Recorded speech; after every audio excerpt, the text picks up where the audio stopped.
Oh, I'm sorry.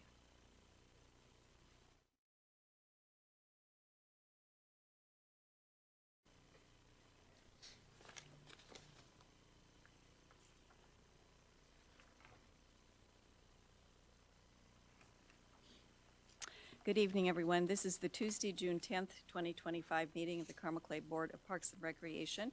We'll start with the roll call. Jonathan Blake. Absent. Jim Garrison. Here. Judy Hagan. Here. Jen. Here. Katie's here. Me. Josh. Absent. John Shapiro. Present. Reedy. Absent. Or TBD. Mm-hmm. Okay, and Mark. Present. We have a quorum then. Thank you. Thank you, Katie. So I will call the meeting to order at 6:08. Please stand for the Pledge of Allegiance. I pledge allegiance to the flag of the United States of America and to the republic for which it stands, one nation under God, indivisible, with liberty and justice for all. First item of business is public comments. I do not see any public this evening. Comment cards turned in this evening. No comment cards, okay. Next item is staff reports. Staff reports are included in your packets. Happy to answer any questions that you have. Summer season's underway. Just keep in mind that the staff reports are only reflective through the month of May. So hopefully next month we've got more to report. But I'm happy to answer any questions that you have. Thank you. Any questions for Curtis? Okay, then we will move on to committee reports. Finance Committee, Mark? We have not met. Next item is minutes. Secretary, I do have a correction for the minutes. I realize on the very end when I must not have been clear on the very last page under Parks Foundation. President Hagan shared, it's not Citizens National, it's Citizen Naturalists. If that, it's not that big We'll of a correct deal, that Scrivener's error, yes. Okay, it's a Yes. Scrivener's error. Okay, all right, Katie, go ahead. I move to approve the minutes of the Park Board meeting from May 13th, 2025. Second. Okay, moved by the Secretary, seconded by the Vice President. Any other additions or corrections to the minutes? All those in favor of approving signify by saying aye. Aye. Anyone opposed? Motion carried. Financial reports, Treasurer. I move to acknowledge receipt of the consolidated financial report for April 2025 and receipt of the P&L statements for May 2025. Second. Thank you, Jan. All those in favor signify by saying aye. Anyone opposed? Motion carried. We'll move on to claims. I'll slow down a minute, Mark.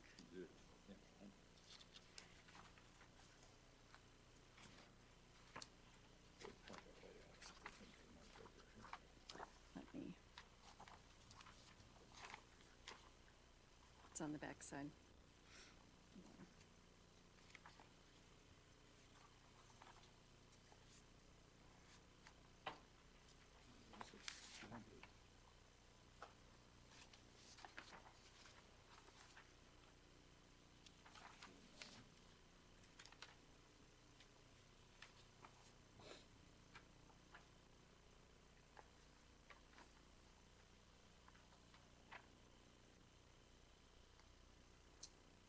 We have more than one claim sheet. Yeah, got claims I want to find the other claim sheet first. and the payroll. Oh, we got the payroll stuff. That's separate. Isn't it? Yes.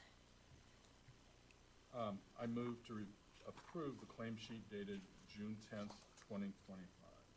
Is there a second? Second. Thank you, John. Any questions about the claim sheet? All those in favor of approval signify by saying aye. Aye. Opposed? Motion carried. Now we'll go on to payroll for May 2nd. May 16th. I move to approve payroll wages and liabilities for payroll dates May 2nd, 2025, May 16th, 2025, and May 30th, 2025. Second. Thank you, Jen. Are there any questions regarding payroll? All those in favor signify by saying aye. Aye. Anyone opposed? Motion carried. Next item is monetary gifts, grants, partnerships, and sponsorships. Eric? Eric's not here tonight, so I'll take the liberty of doing this.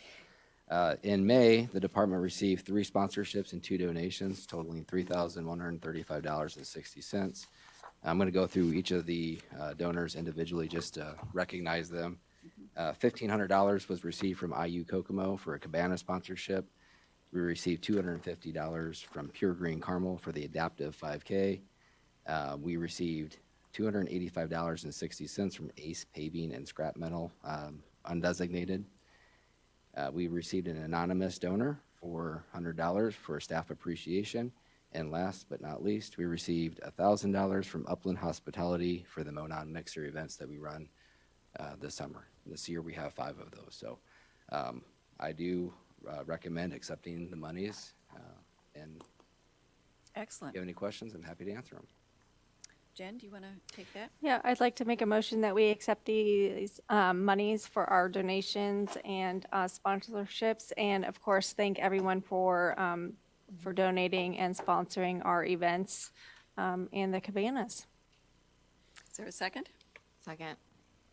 Okay, thank you, Katie. Any further questions regarding this item on the agenda? All those in favor of accepting signify by saying aye. Aye. Anyone opposed? The motion carries.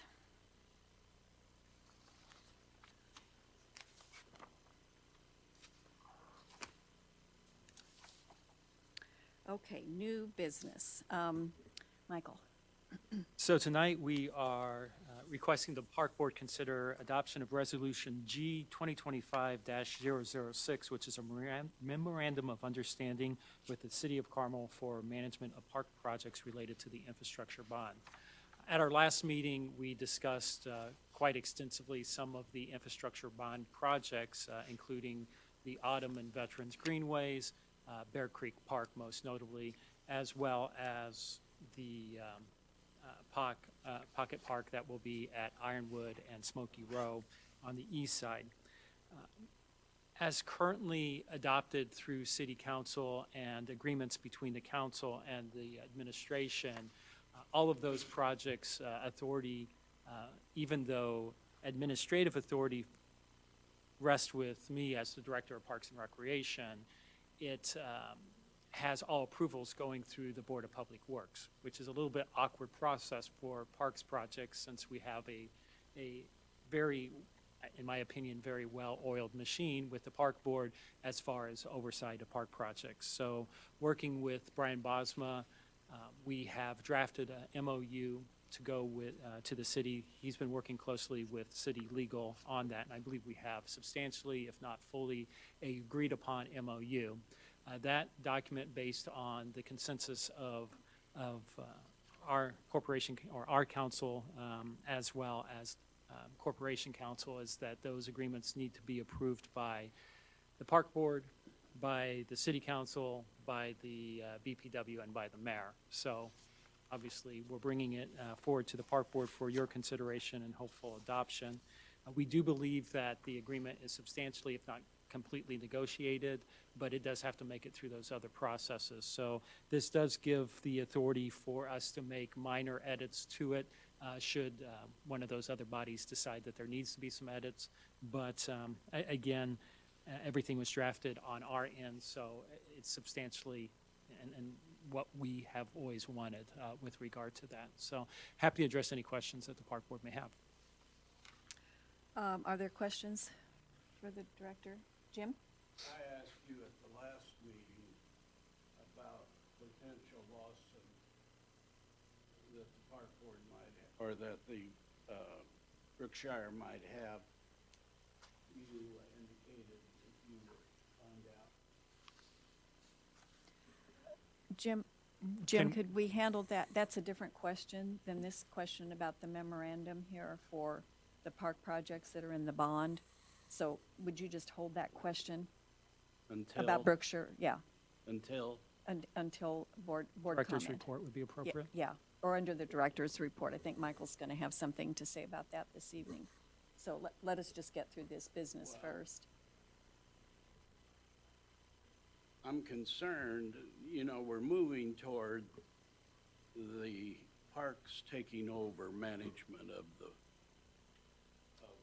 Brookshire. We're under pressure to maintain 80% cost recovery for the whole park system, 100% for the Monon. And if we're going to add to our deficit problem outside of the Monon, and that 80% is in jeopardy, which we have maintained, then I'm against taking over the parks. So that's why I asked the question. This particular resolution deals with the items that are in the city's bond issue, which does not include, Brookshire is not a Brookshire. party of that. Michael, can you please clarify? So this is the MOU relating to the management of the park projects related to the infrastructure bonds. Which projects, can you just state them again? Absolutely. Does this include? So the projects that are identified within the $110 million infrastructure bond, we're not getting $110 million. That's the overall bond project for the city. Most notable, Bear Creek Park, which was our top priority. Council also identified as priorities the two Central Core Greenways, the Autumn Greenway as well as Veterans Greenway. The other item is the what we've dubbed Ironwood Park, but the small park that would be adjacent to the new roundabout being constructed at Ironwood Drive and Smoky Row on the east side of Carmel. So those are the current projects that are being addressed within this MOU. And that's the only projects that this MOU is related to, correct? That's correct. Yes, ma'am. does that help, Jim? Because I understand your concern, so we can have some further discussion about that. Absolutely. These are projects that are funded that the park, Already. that the city council, has already made decisions on. So I don't think it's in our ability or politically Interest. prudent to say, I mean, they're happening with or without this MOU. This just gives the park board authority over the contracting process. And puts it under our streamlined process. Okay, that's good. Are these to be retired by property taxes? Presumably so. The bonds have already been issued last year.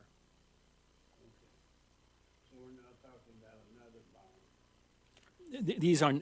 These are related to the bonds that were issued last year at the end, I think it was October of 2024, fall. September, October. I would entertain a motion to approve the resolution. I move to approve Resolution G-2025-006. Is there a second? A Second. Okay, Mark, I'll put you. Are there any questions further regarding the memorandum of understanding about the current bond issue park projects? Okay, all those in favor of signify by saying aye. Aye. Anyone opposed? Motion carried unanimously. Now we'll go on to old business.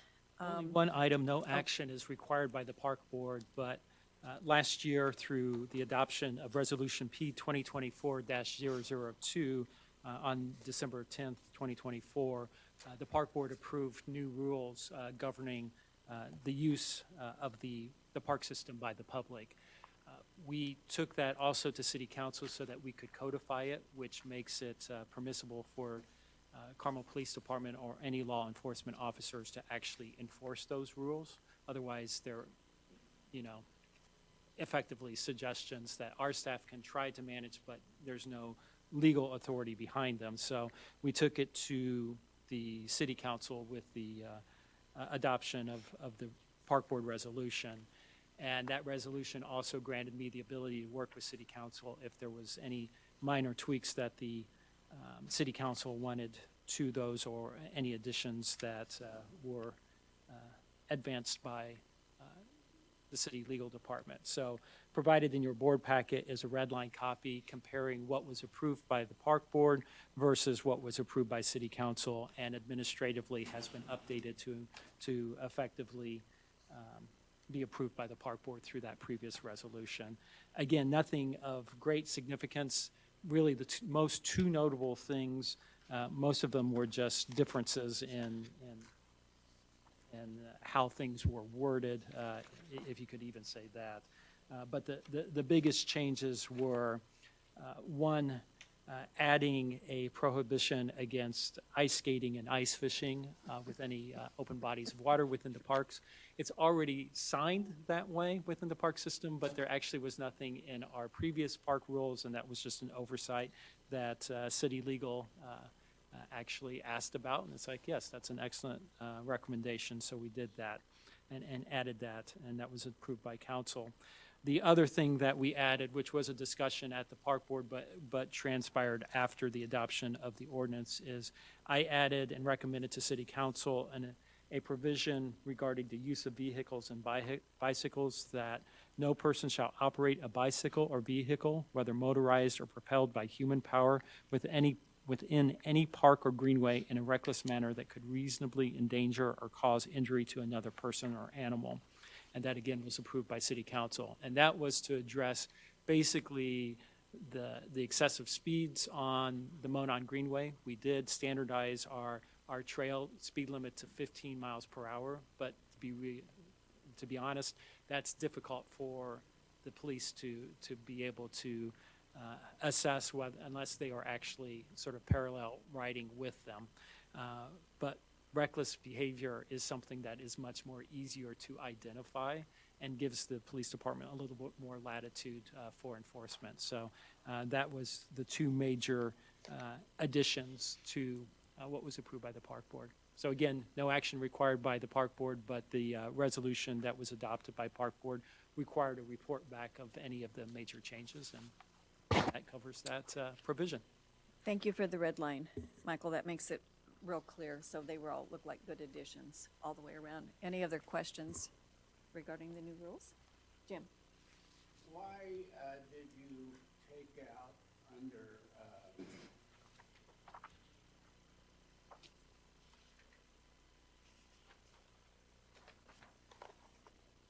well, it's item B, you didn't number the pages. In the event of emergency, department may prohibit use of fire within a park, right? But you took out including extremely dry or drought conditions. Why did you take it out? That was at the request of city legal, and by removing it, it doesn't change the ability for us to prohibit the use of fire, because extremely dry or drought conditions is an emergency. So they felt that having only one specific citation almost made it more limiting, whereas simply removing the one citation, which is intended to cover many reasons, was more permissive to us. So that was a request of city legal, and our council had no objections to it. So In your time here and Mark's time here, have we ever banned fire because of drought conditions? we have. And we can continue to do that. Yes, sir. That's what I thought. There was one other question I had on this. It dealt with, are there any kind of motorized vehicles allowed on the trails or the Monon? So as currently written, unless it is a assisted mobility device, motorized vehicles are not permitted on our trails. Now, what is that device you're talking about? So it could be an electric wheelchair. It could be, the state law is pretty broad on what can be considered a assisted mobility device. I don't remember all the specific, well, they don't have specific examples. Again, it's a pretty broad thing, but it needs to be related to a person with a disability that helps them to be able to use the trail. So those are permitted, but So no electric bikes. electric bikes are not excluded. State statute identifies that an electric bike, unless it is a Class 3 bike, is a bike. So under state statute, if it's a bike that isn't highly motorized, to use layman's terms, it's permissible. But if it's one that's effectively a dirt bike, it is not permissible. What, is there a speed limit? There's a, I mean, physically of the bike, that the bike can only go so fast? well, pretty much all the e-bikes can go faster than our 15-mile-per-hour speed limit. So that's part of the reason that we thought it was important to add the reckless behavior, the reckless driving or use of the trails, because quite frankly, the biggest issue, yes, speed is an issue, but it's uncontrolled speed or just reckless use of the trail that's the major issue. And we felt that by specifying that within city ordinance and within these rules, it really addresses the true issue that we're facing. Do you have any other questions, Jim? Not enough? Okay. Any other questions for Michael regarding the updated park rules? Okay. Thank you. Then we'll move on to attorney's report. Zach? Yeah, a number of items we've been working on for you all. We've approved a number of change orders for various park projects. We finalized the CTI Master Services Agreement, still awaiting a signature on that one. We worked with Michael to address some issues presented by Senate Bill 1, which will remain ongoing. As we all know, many people are trying to still get their arms around that. We circulated the Lawhead closing transcript, and we received the Kite Realty Corner documents, and that also relates to the Duke encroachment in the same area, so still working through that. And we circulated minor revisions to the park rules that you all just went over. So, Any questions for Zach on any of the items? Okay. Moving along, director's report. Michael? So my written report was distributed via email and handed out to you this evening. A couple things that I wanted to highlight that are not on the report.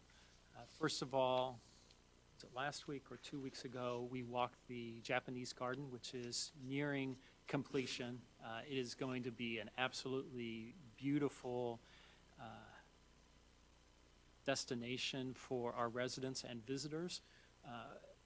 A world-renowned landscape designer has created the plans for that. He actually pretty much on-site directs where every stone and every plant goes. It is really going to be quite stunning. Of course, a stunning garden also will come with a higher level of maintenance need, so that will be reflected in our 2026 budget request to the city. But it is something that's going to be really enjoyed by the public. I mean, the old Japanese garden pre-renovations was a quite delightful garden, but this takes it to a completely new level. So we're very excited about that. As soon as we know officially when it will be opening to the public, we will ensure that the park board members are aware. This week, the American Camp Association has visitors on site that will be reviewing our camp programs for our accreditation. So we feel very confident that we're in a strong position to have that camp program reaccredited. But the visitors are here this week, and looking forward. I'm looking forward to having lunch with them tomorrow. At a request of the mayor, as sort of Zach talked about, everyone's kind of trying to get their hands around the impacts of Senate Bill 1. And one of the things the mayor has requested of me is to look at other models that are used within other communities that maybe can leverage efficiencies. So she had heard about an agency that I was somewhat familiar with, South Bend Venues, Parks, and Arts. So I am talking to the former director of South Bend, who I've known for many years, to learn more about South Bend's department, why it was structured, because he was the first director of the Venue Parks and Arts structure, and the pros and cons of that, so I can report back to the mayor. But I will also share that information with the park board once I have the benefit of that meeting. I also am trying to schedule a time with the current director to be able to hear a more current perspective. Obviously, if you've been outside anytime recently, this is information in the written report. Our weather has not been very traditional summer-like. Actually, within the first 9 days of operation from Memorial Day forward, we were actually only open 1 day fully from 11 a.m. to closing. We had, what was it? It was 5 days that we had delayed openings, which means we open at 1 o'clock because temperatures were so cool in the morning. And we had 3 days that we were closed outright. Since we've gotten into June, it's been a little bit better, but it still hasn't been completely ideal. We certainly haven't seen the crowds that we like to see from a revenue perspective. But hopefully Mother Nature starts becoming a little bit kinder to us, although the forecast, especially over the weekend, isn't necessarily the best. So I say that simply as a warning that if we stay in this weather pattern, our financials compared to last year are not going to look as favorable for Fund 109 for the Monon Community Center. But I do want to applaud Mike Normand, our Recreation and Facilities Director, and his management team. They are looking very closely at the weather. They are attempting to right-size staffing levels when we have those cold mornings, delaying openings so that we can still have that resource to the public, but reducing staffing expenses, which is one of our largest expenses for the water park, as well as even when we do open, keeping the staffing numbers within safe ranges for the public, but reducing it so that we don't have extra people when we don't have near as many visitors to the water park. So I did feel that it was important to mention that.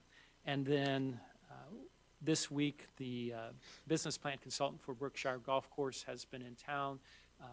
Him and his team have been evaluating the golf course from a variety of different perspectives, financially, as well as just the actual assets there.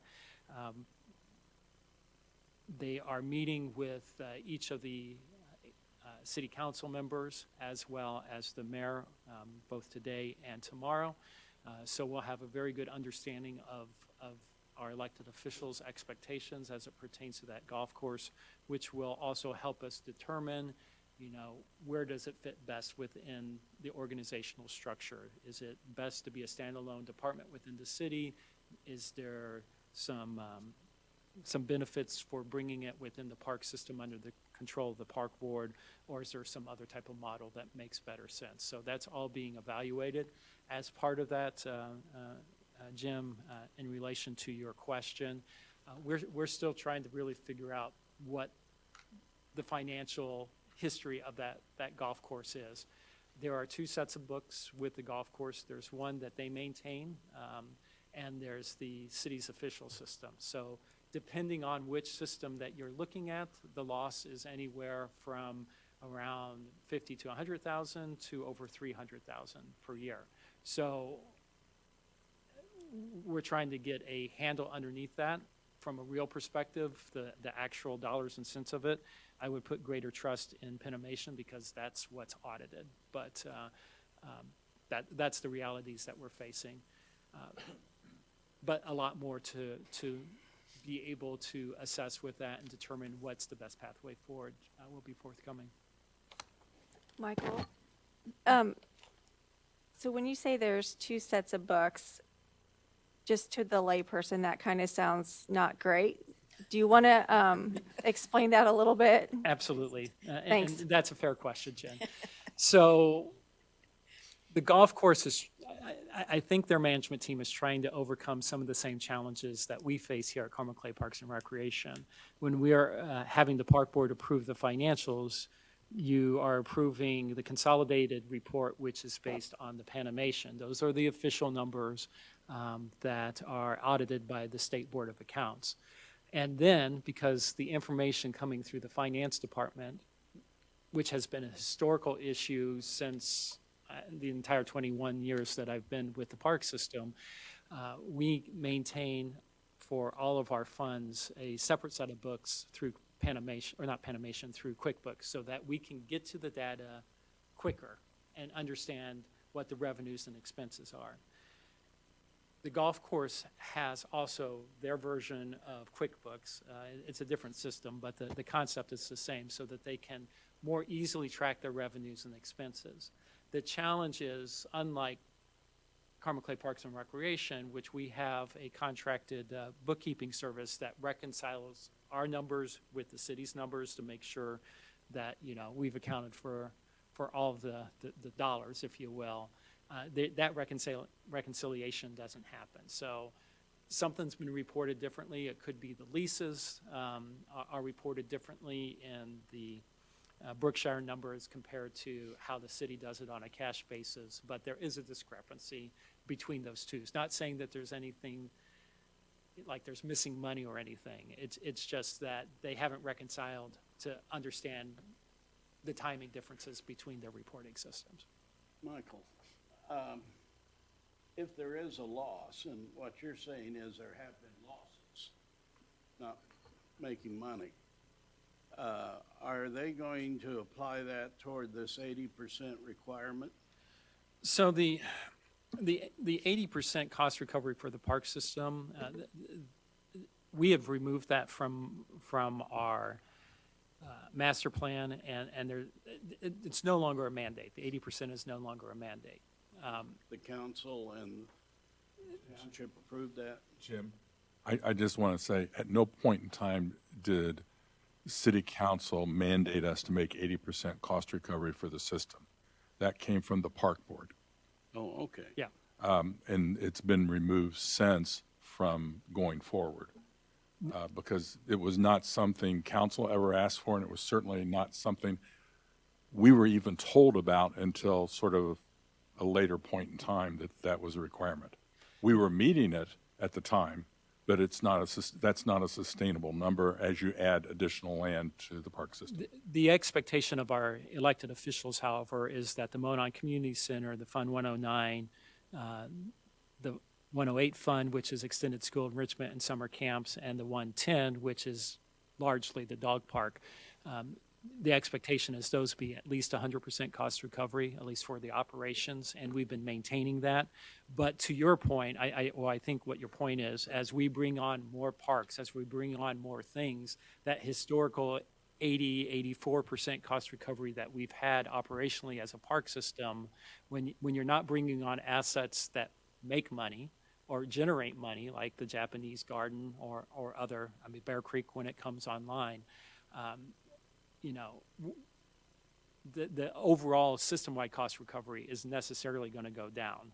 And I think there's a recognition from the elected officials that as long as our enterprise operations are achieving cost recovery, we're meeting their expectations. Has that been brought up to the council at a meeting? During our budget presentations for the last several years, that's been something that I have emphasized, and there's been no pushback from the council, and based on the communications I have with them, they certainly have not been displeased with what we're doing. Okay, I have one question that's not related to that.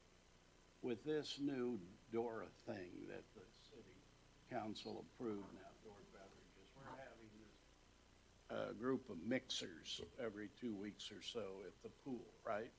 I read an article in the paper about it. So the DORA and the Monon mixers are really two separate things. We've I yeah. know that. Yeah. My question is, do we serve alcohol at those mixers? Yes, we have since, I think we started those in 2007 or 2008. Can people bring their own alcohol in? No, they have to purchase from Our vendors, they're actually contra, well, it, Yeah, we bring in vendors, and then we do have to get a temporary liquor license for the events that we maintain. and we do, State. the patrons are limited to how many drinks they can have. So we're not wanting it to be, Mardi Gras by any means. It's, And It's- no glass, No glass, no because glass. that's not allowed per health code. paper and tin? Plastic, paper, yeah. Okay. Have we ever had any problem with that? Not recently. There was one event many years ago where our marketing team did a phenomenal job of marketing the event, and we had way too many people show up. But since then, we have limited the number of registrations that we allow. So now it's a pre-ticketed event, and we do limit it to, I think, 600 or 700 people. It's very easy to take care of. Since we've done that, it's gone very smoothly. But when it was open attendance, that one event became a little bit more than what any of us felt comfortable managing. So we quickly pivoted. So We made a lot of money that day, but there was a lot of, I won't say there was a ton of issues. There were just way too many people. yeah, How Are many- you, how are you many going to people? have officers, our two officers at? the Yeah, we event? do have officers at the event, and they do check IDs for every person that comes in, and they check bags just like we would for any normal water park operation day. Thank you. Katie, I think you had a question. I was curious how many people showed up to that event. It was well over 1,000 people. Yeah, there were a lot of people. These are well attended. Absolutely, very popular. they're all sold out. Yeah. Are there any other questions for Michael? Okay. Michael, I have a couple of questions. At the last meeting, there was a discussion about the Autumn Greenway. Has there been any movement on that to actually determine where the path might go? There is not. We did receive the surveys, so the topographical survey as well as the boundary surveys, so that we know a little bit more about the lay of the land.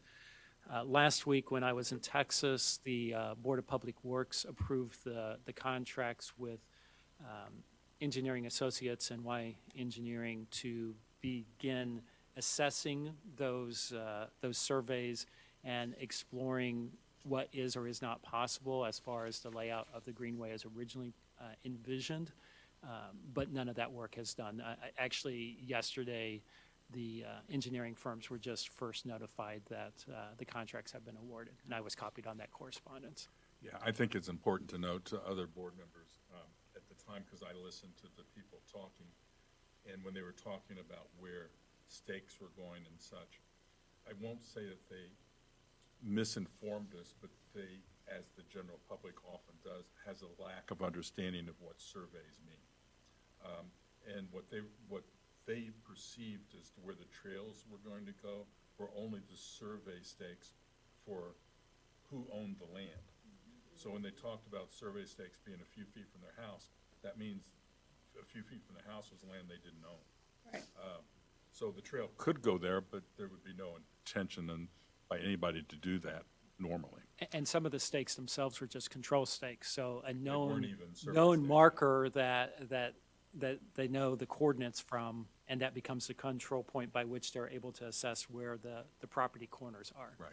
So, Are you keeping those two gentlemen informed? We have, there hasn't been any updates so far, but as we have updates, yes, they are being informed. One of the gentlemen has been in email correspondence, and of course, anytime I hear something from the public, I respond, and like, I had questions about what BOT meant, because we referenced that a lot at the last meeting, so I gave him a better understanding of what we were talking about with build, operate, transfer, which wasn't really related to Bear Creek. It was related to, or excuse me, it wasn't related to the Greenway, it was related to Bear Creek, but I made sure that he understood what we were discussing. and also on the Japanese garden, you did a walkthrough. How would you characterize the walkthrough as far as your initial assessment, is it going to be as easy, or is it going to be twice or 3 times or 4 times the maintenance costs that you anticipated? If you had any anticipation. It was one that's difficult to anticipate. I would say that it's probably maybe twice as much as what I thought. We did just receive quotes on the mulching for the Phase 1 development, which is what we'll be inheriting. Mulching it twice a year, talking 30,000. Honestly, that's less than what I thought it might be, which is a good thing, obviously, but obviously not cheap. The quote for that is actually less than the quote that we received for Phase 3 of Monon Boulevard, which is the section from where Monon Boulevard currently ends to the south to City Center Drive. That's actually more, but part of me thinks that some of that's related to the fact that they're interpreting plans versus being able to go out to the site like we were able to do for the Japanese garden to see what's really there. Mhm. But certainly the new things that we're inheriting aren't because in this particular case they're a garden as opposed to what we typically use in our parks, which are more naturalized areas or perennials. Now, the good news is the Japanese garden is all perennials. And we did review all the perennials to make sure that we didn't have any invasives, and we minimized the amount of non-natives that are in the garden. So from that perspective, not as bad as it could be. Doesn't mean that there won't be needs for pruning, and that's where I think we haven't fully grasped what that amount's going to be yet. So it will, that entire project will be farmed out to contractors that we oversee? That would be my expectation, is that we would continue to contract the mulching, the pruning, that type of bed maintenance to our landscape contractor. And is our contract, is it going to take a special contractor because of the type of material, or is it something that falls in the scope of our normal landscaping? I think it is safely within the scope and skills of our current landscape contractor. Okay. And then my final question is on budget timing. Do we have a timetable yet from the city as to when we're going to hear something from them definitively, or when the budget needs to be given to them? We do have a timetable from that. Curtis, you want to help remind me of those? Yeah, we do have guidance from the city. Our first draft budget is due, I think, July 6th, That seems right. early July. I was going to mention when we get down to park board comments and discussion, I do want to get a finance committee meeting set for July 15th if possible at 6 p.m. So for those of you that are on the finance committee, if we can start thinking about a date where we can get together Do post. you mean June or July? I'm sorry. No, July 15th. Yeah. You said it was due July. The rough draft, the first draft budget, we typically do submit it to the city, and then we do have a finance committee meeting a few weeks later. We don't like presenting something to the park board that has zero chance of being considered Yeah. by the city. I think in this particular case, I'd like to have a finance committee prior to that, just so that we're aware of it. That was the first question, which has been answered. The second part of that is does city council have a finance committee that oversees the budgeting, or is that handled differently? So they do have a finance committee. A lot of times the council will review the budget as a committee of the whole, which I think is what they're planning on doing this year. From the sounds of things, as was explained to me by the CFO, is that they're planning on having the council, in the last several years, they've assigned like 2 city councilors to each department to review the proposed budgets. And what they found last year is that maybe there wasn't great communication between the 2 that went and landed in the departments to the rest of the council, which was the intent. So then you go to the more formal meetings, and all the counselors are asking all the same questions because they didn't hear the previous information. So it sounds like they're going to have at least 1 or 2 more touch points with the council to give an overview so that they can get their questions out before they go to more formal review of the committee, review of and adoption of the budget, which, And I should clarify, the only budget that's due the city in early July is our general fund budget. We don't have to send them any of our enterprise operation. Right, I understand. They don't I- approve any of that. I understand that. Here's my thinking, guys, and we can talk about this after this meeting or at a later date. But my general thinking is, because of all the things that are transpiring now, and the discussion of where the department's going to be in the future, Brookshire and such, that the park system falls under the financial authority or auspices of the park board, not city council.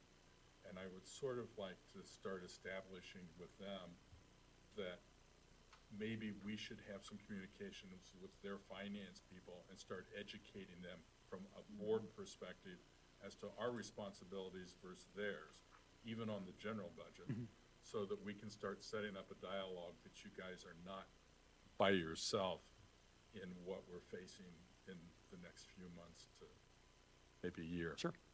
That's my thinking behind it, so. So then are you wanting to meet in June?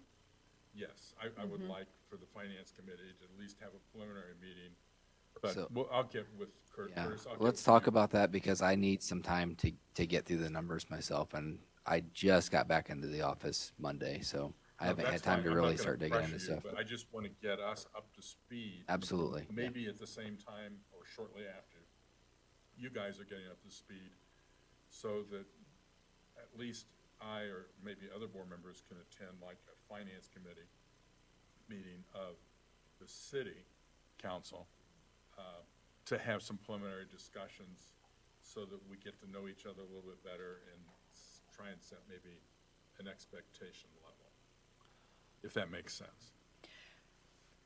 So as a follow-up to that, Michael, do we have or you're going to have a forecast for the Japanese garden, for example? For the It'll be maintenance? Okay. incorporated in our 26 budget. Okay, Yeah, I'm just wanting to get a sense of where we are, where city council is, and try and be ahead of what I see as a potential. Well, we'll see where it goes. it's Yeah. a challenging year for everybody, so it's sort of all hands on deck.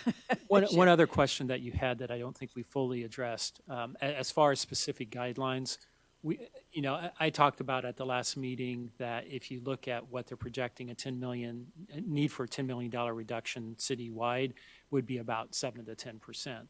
We've not been told that you have to cut your budget by 7 to 10%.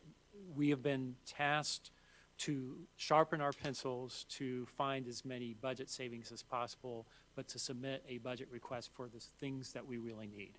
And that is what we intend to do. I mean, Well, I that's think pretty much what we've always done. that is, it's not difficult for us to do.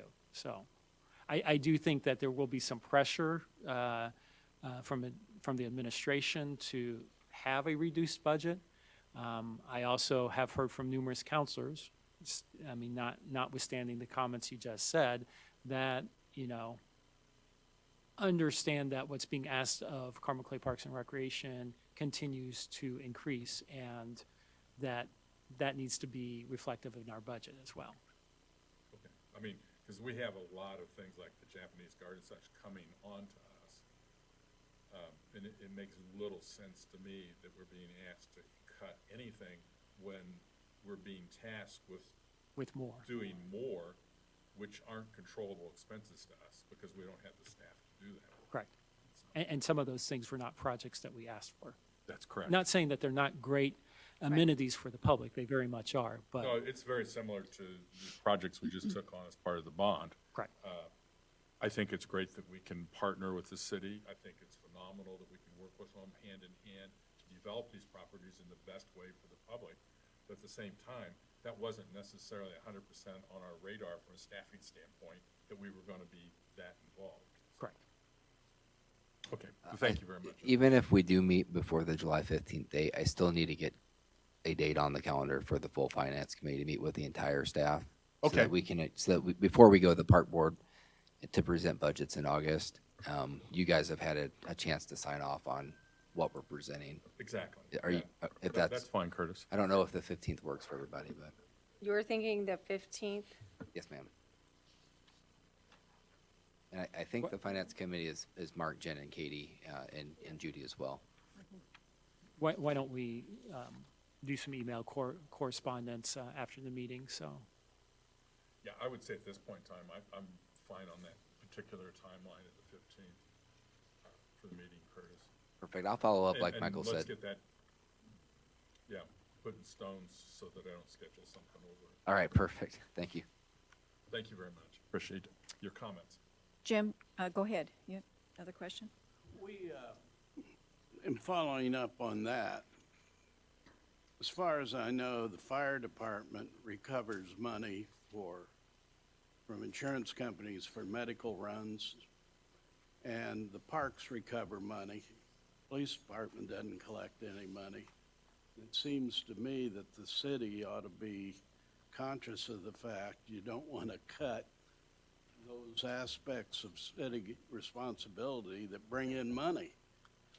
I think there's I think there's some logic into what you said, and one of the things that, especially, as we look at our organizational structure as a joint department, has allowed us the flexibility to, especially for our enterprise operations, the Monon Community Center, extended school enrichment, summer camps, the dog park, et cetera. We've put in nimble systems. We have been very conscious about the amount of personnel, which is our number one operating expense, to be a very nimble, customer-focused organization to maximize the revenue that we create against the expenses that we have. And disrupting those systems too much, we've got a pretty finely tuned Swiss watch, and you mess up too many of those gears and it flies apart. And instead of having a community center that covers all of its operating expenses and can contribute towards some of its capital expenses, you can very quickly be in a situation similar to what it appears the golf course is, Brookshire is in, where you're not covering all your operating expenses, and you're getting further behind. The amount of subsidy that's needed from the taxpayers only increases. And I think as a management team and from, the park board as a historical body, I think the goal has been to minimize the amount of tax dollars we need for our operations. And I know that we're dedicated to continuing to work from that philosophy to the degree that we're allowed to do so. Yeah. And if you, for instance, get into management of that golf course, they're expensive to maintain. And if you cut personnel, they're not going to be very good, and you're going to lose customers, which was revenue. My other question dealt with change orders. You brought it up tonight. What did we approve tonight in change orders? Didn't approve any change orders. I think It was just in my attorney's report that we had worked through a number of change orders on behalf of the park. Parks Board. Who initiated those, us or? Those are the change orders that were approved. The most notable one was the change order that was approved with Morphe Construction, which is the contractor doing the White River Greenway North Extension, which was approved by the Park Board. But who initiated them? Did That- we or they ask for the money? This is that particular one was not, the contractor didn't ask for it. It was the distribution of the grant we received from the county for the Conner Prairie property. So that was to build the roundabout and infrastructure that interacts with our greenway that we agreed to do and was approved by the Park Board last time. So that was initiated effectively by us in our discussions with Conner Prairie and the equitable use of grants that we both received. So, Jim, maybe look at it this way. It's the paperwork that followed the action that we had taken. Would that be correct? Yes. All right, so we've already approved, and Zach was just pointing out that that was part of his duty. I realize. So he's just doing the paperwork. We've already approved it. The reason I ask about it, we used an architect at Ball State for years, as did Purdue out of Lafayette. I can't remember, Walter Scholler and Associates. And on a multi-million-dollar building, we might have 5 or 6 change orders. And then we went with a different architect on a business building, and we had over 100 change orders. And that gets expensive on those changes. I remember we had a tunnel that went to a wall without a door. You know, they messed up in the drawings. And are you keeping an eye on that? We are. We are. Do you keep a scorecard, or? We closely track every expense. You know, we're in frequent construction meetings with the contractors. We have owner's representative for every active project that we have currently. So yeah, we're looking at that very closely. You know, we want to keep every project on time and on budget. So Well, on this particular project, there was money set aside for these things. correct. Did we use it all up? So in this particular case, the project's still ongoing, so I won't answer that question until we get to the end of the project. But two, you know, we're still very much on budget for everything that we're doing. This was a unanticipated expense, but we had the funds that were dedicated for some type Right. of project within it. So, you know, we authorized a change order of $778,000 roughly, and had a $1 million grant. So we still have $220,000 that is there to benefit the White River corridor. Okay. I'm just, because of my past experience. Sure. Always suspicious of change orders. Now, we've kind of lost control of that and turned it over to you. And we don't know as much about, Well, only for change orders up to my spending authority, and I still have a report back responsibility, which we do. But, you know, these particular ones and anything of a large dollar amount or ones that I'm uncomfortable with, even if it's within my authority, come to the park board. okay. But Michael, even the ones that are within your authority, you bring them back to the board to ratify. Correct. Correct? Yeah. Okay, I just have a couple, I like the enterprise, the word enterprise in the budget as looping back to the 80%. I don't want to go over that again, but I think that's, from the beginning, I felt that was the more accurate description.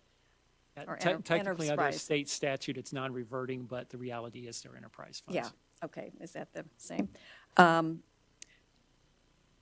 The BPW has another contract, but that has to do with acquiring the land for the Autumn Greenway, which is not part of our responsibility at this point, or will be under this MOU? Where are Once we? the MOU is fully executed, then those responsibilities would come to us with the exception of the acquisition.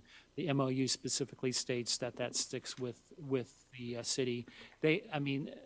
City legal has a well-oiled process for acquisitions just because they do it on a frequent basis for pretty much every road and sidewalk project that they do around the city. So Okay. based on our discussions with city legal, actually our original proposal had that come to us. City legal suggested, we talked through it, and you know, Brian and myself fully agreed that was a better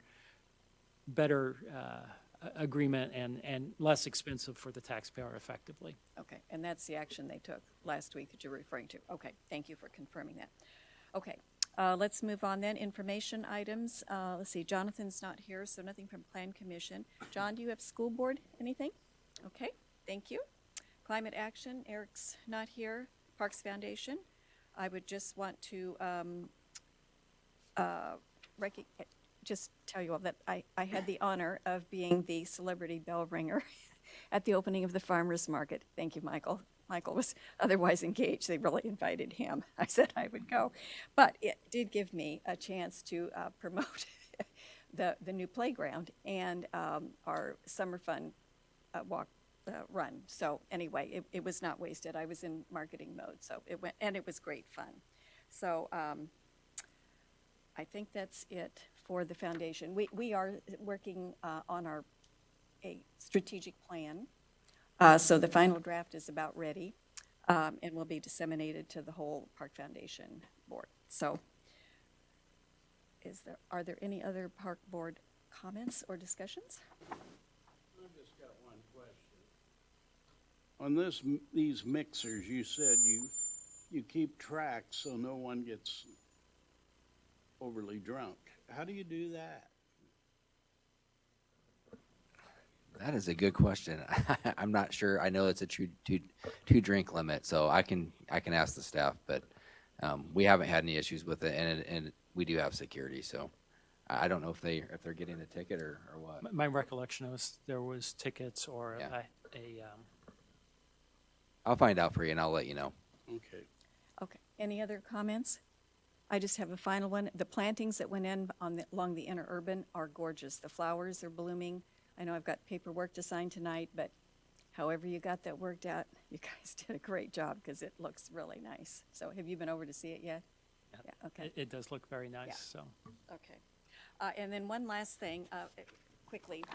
In the Indiana Historical Society latest issue, they have a whole display going on Indiana interurbans. So I haven't been down to see it yet, but it's on my list of things to do. So if anybody's interested, we might pick up some history that might be useful for our stuff going forward. I didn't know whether you had time to send a staff person down to check it out, maybe. See if there was anything we didn't know, unless you think we've got it all. Okay. I would never assume that we have it all, so. Okay. All right. Oh, Jim, okay, go ahead. The Historical Society, Carmel Clay Historical Society, with that beautiful new building they have, are having I guess, a party, July 4th. Yes.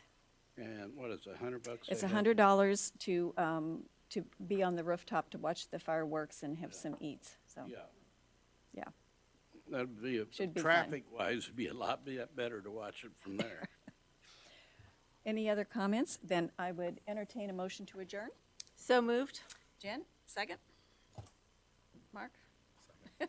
We are adjourned. Thank you, everyone. Good night.